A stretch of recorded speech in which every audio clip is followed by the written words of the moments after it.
Hello అండి, welcome back to my channel. చూస్తున్నారు కదా 5 లేయర్ ఫ్రాక్, అది కూడా 12 మీటర్ ఫ్యాబ్రిక్ తో స్టిచ్ చేశాను. చాలా ఈజీగా ఎలా స్టిచ్చింగ్ చేసుకోవాలి ఈ వీడియోలో ఎక్స్ప్లెయిన్ చేశాను. సో స్కిప్ చేయకుండా లాస్ట్ వరకు చూడండి. ఈ ఫ్యాబ్రిక్ పేరు వచ్చి నారాయణపేట్ కాటన్ అన్నమాట. ఇది వచ్చి ఇన్స్టాగ్రామ్ లో ఉషా ఫ్యాషన్ వాళ్ళ దగ్గర అయితే తీసుకున్నాను. ఇప్పుడు కటింగ్ అయితే చూసేద్దాము. మీకు అర్థం అవడం కోసం చెప్తున్నాను. మన నార్మల్ డ్రెస్ మెజర్మెంట్ ఎలా తీసుకుంటాం సేమ్ అలాగే, కాకపోతే లెంత్ అనేది అంత ఉండదు. ఇప్పుడు మీకు అర్థం అవడం కోసం చాలా క్లియర్ గా చెప్తున్నాను. మన బ్రెస్ట్ లూజ్ వచ్చి 9.5, ఒక 2 ఇంచెస్ మనం ఖర్చు కోసం, అంటే ఎక్స్ట్రా ఖర్చు కావాలి కదా, దానికోసం తీసుకుంటే 12 ఇంచెస్ తీసుకున్నట్టు. సో ఇప్పుడు పొడవు చూసుకోవాలి కదా. ఇప్పుడు పొడవు ఎంత, 14 ఇంచెస్ లేదా 15 ఇంచెస్ తీసుకుంటారు చాలా మంది. ఇక్కడ నార్మల్ గా 14 ఇంచెస్ తీసుకుందాము. ఇప్పుడు నెక్ విడ్త్ చూసుకుందాము. మన బోట్ నెక్ అంటే కంపల్సరీ 4 ఇంచెస్ ఉండాలి, అవునా? ఇప్పుడు 4 ఇంచెస్ కి మనం మార్కింగ్ చేసుకుందాము. ఇప్పుడు షోల్డర్ మెజర్మెంట్ కోసం 2.5 తీసుకోవాలి. ఇది 30 సైజు పైన ఉన్న వాళ్ళందరూ కూడా ఇదే మెజర్మెంట్ సరిపోతుందండి. ఇంకా సన్నగా ఉంటారు చూసావా, 3.5 నెక్ విడ్త్, అలాగే షోల్డర్ విడ్త్ వచ్చి 1.5 తీసుకుంటే సరిపోద్ది. ఒకటి గుర్తు పెట్టుకోండి, ఎప్పుడైనా సరే బోట్ నెక్ అంటే ఈ నెక్ విడ్త్ అనేది ఎక్కువ ఉంటుంది, అలాగే షోల్డర్ విడ్త్ అనేది తక్కువ ఉంటుంది.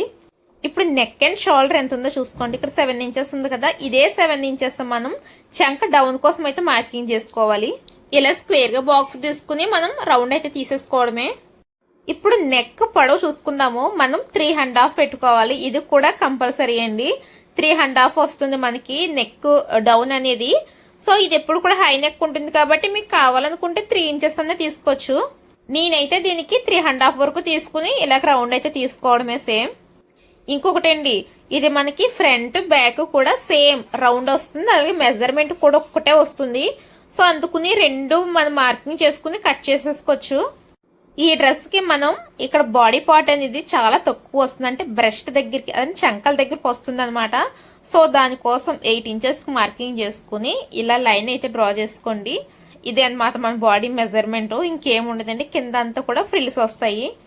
ఈ డ్రెస్ చాలా క్లియర్ గా అయితే అందరికి అర్థమైపోద్దండి, ఎందుకంటే కటింగ్ అనేది పెద్ద ఉండదు, కింద అన్ని కూడా ఫ్రిల్స్ వస్తాయి కదా. సో అవి కొంచెం మెజర్మెంట్ అనేది మనం గుర్తు పెట్టుకుంటే సరిపోద్ది. ఇప్పుడు దీన్ని అంతా కట్ చేసుకోవాలి. ఇటువంటి న్యూ ట్రెండింగ్ వీడియోస్ అయితే మన ఛానల్లో కంపల్సరీ వస్తూనే ఉంటాయండి. సో ఏం చేయాలో తెలుసు కదా, నా కష్టానికి ఏదో కొంచెం లైక్ చేసి సబ్స్క్రైబ్ చేసుకోవడం అది అస్సలు మర్చిపోవద్దు. ఇక్కడ నెక్ విడ్త్ అంటే బ్యాక్ సైడ్ ఫ్రంట్ సైడ్ కూడా సేమ్ ఉంటుందని చెప్పాను కదా, దీన్ని కూడా కట్ చేసుకోవడమే. ఇప్పుడు లైనింగ్ బేస్ చేసుకుని మెయిన్ క్లాత్ అయితే కట్ చేసుకోవాలి. ఇక్కడ నెక్ దగ్గర స్టిచ్ చేసుకుని రివర్స్ చేసుకోవడం అండి రెండుని. ఇప్పుడు ఫ్రిల్స్ కోసం క్లాత్ ని ఎలా కట్ చేసుకోవాలో చూద్దాము. ఇది వచ్చి 12 మీటర్స్. సో 1 మీటర్ వచ్చి చున్నీ కోసం తీసాను. ఇది వచ్చి 12 మీటర్స్ క్లాత్. ఈ క్లాత్ ని మొత్తం ఇలా ఫోల్డింగ్ అయితే చేసుకోండి, చాలా లేయర్స్ వస్తుంది. ఇప్పుడు ఈ ఫ్రిల్స్ ఎలా క్లారిక్యులేటర్ చేసుకోవాలనేది క్లియర్ గా చూపిస్తాను మీకు. ఇది ఫ్రాక్ మోడల్ చూసారా, ఇదంతా కూడా మనకి చూడండి 5 లేయర్స్ ఉంది. మీకు క్లియర్ గా కనిపిస్తుందా? ఇక్కడ చూడండి కరెక్ట్ గా 5 లేయర్స్. యోక్ పార్ట్ అనేది చాలా చిన్నగా ఉంది.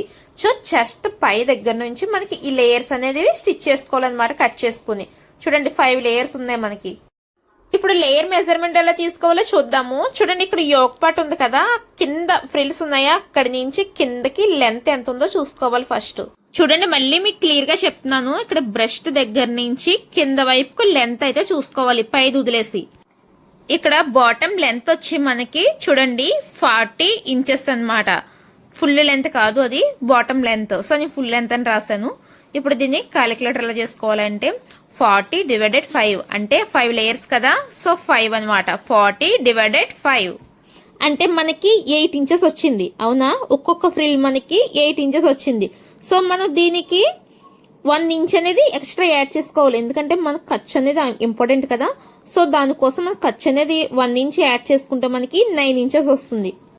ఇప్పుడు 1 లేయర్ మనకి లెంత్ ఎంతో కావాలి, మనకి 9 ఇంచెస్.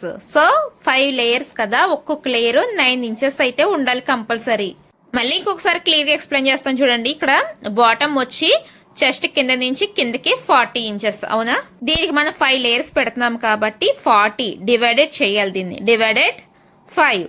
ఇక్కడ 5 తో డివైడ్ చేస్తే ఏమొస్తుంది మనకి 8 ఇంచెస్ వస్తుంది, అవునా?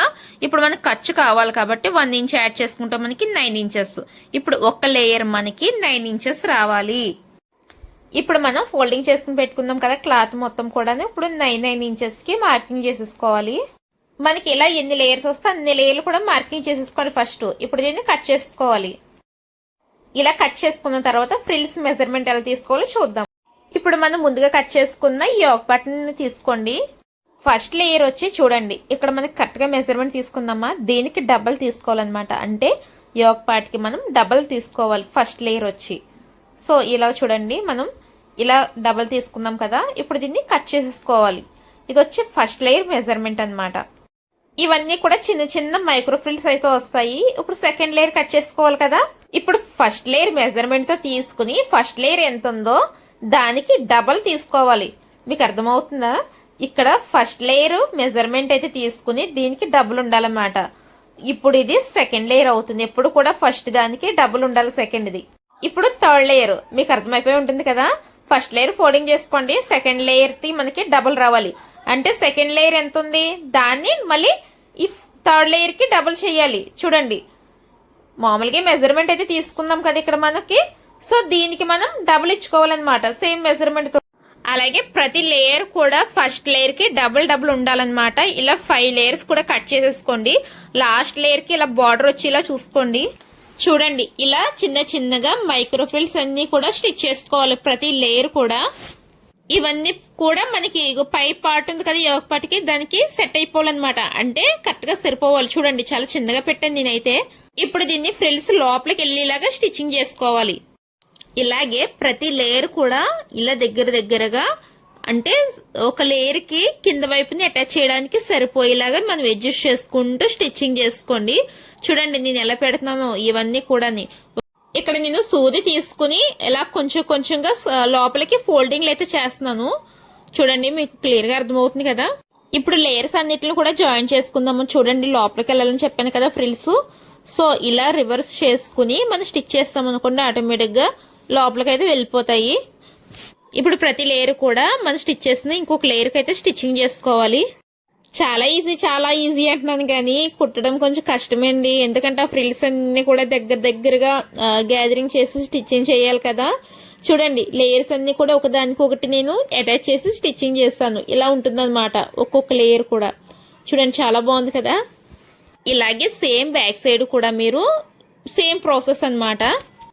ఇలాగే మీరు కట్ చేసుకుని స్టిచ్ చేసుకోవాలి.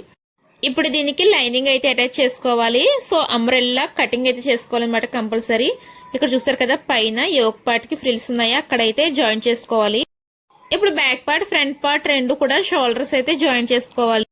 వీటికి మనం హాఫ్ హ్యాండ్స్ అయితే స్టిచ్ చేసుకోవాలి. నార్మల్ గా మనం హాఫ్ హ్యాండ్స్ ఎలా కట్ చేసుకుంటామో అంతేనండి. ఇప్పుడు మనం జాయిన్ చేసేటప్పుడు ఫ్రంట్ వైపున లోత్ అయితే తీసుకుని కట్ చేసుకుని స్టిచ్చింగ్ చేసుకోవడమే. ఇప్పుడు హ్యాండ్స్ అయితే మనం అతికించుకుందాం కదా. ఇప్పుడు 2 సైడ్స్ కూడా జాయిన్ చేసుకోవాలి. అది ఎలాగో చూపిస్తాను. ఇప్పుడు హ్యాండ్ లూజ్ అయితే చూసుకోవాలి. ఫస్ట్ మనం ఎప్పుడు కూడా హ్యాండ్ లూజ్ ఇక్కడ చూసుకుంటాం. ఇవన్నీ ఈక్వల్ గా ఉన్నాయి లేదో ఒకసారి చూసుకోండి. హ్యాండ్ లూజ్ చూసుకున్న తర్వాత ఇప్పుడు బ్రష్ లూజ్ చూసుకోవాలంటే చంక లూజు చూసుకుని ఇలా క్రాస్ గా ఇలా 4 ఇంచెస్ కి కిందకి స్టిచ్ చేసుకోండి. ఇప్పుడు పైది కింద లైనింగ్ మనం ఇలా సైడ్ కి చెరిపేసిన తర్వాత ఓన్లీ మెయిన్ క్లాత్ నే స్టిచ్ చేసుకోవాలి. ఇలా స్టిచ్ చేసుకున్న తర్వాత లైనింగ్ అయితే చూడండి, దీనికి ఆపోజిట్ అన్నమాట. బ్యాక్ సైడ్ కి తిప్పి ఈ లైనింగ్ ఒక దాన్ని సపరేట్ గా స్టిచ్ చేస్తున్నాను. సో ఇలాగే 2 సైడ్స్ కూడా మనం స్టిచ్చింగ్ అయితే చేసుకోవాలండి. అంతేనండి, చాలా ఈజీగా ఈ డ్రెస్ అయితే స్టిచ్ చేసుకోవచ్చు. చూడడానికి కొంచెం ఈజీగానే అనిపిస్తుంది కానీ స్టిచ్ చేసినప్పుడు కొంచెం కష్టంగానే ఉంటుంది. ఫైనల్ అవుట్పుట్ అయితే చాలా బాగుంటుంది. ఓకేనండి, మరి నెక్స్ట్ వీడియోలో మళ్ళీ కలుద్దాం. మరి ఉంటాను. Bye bye.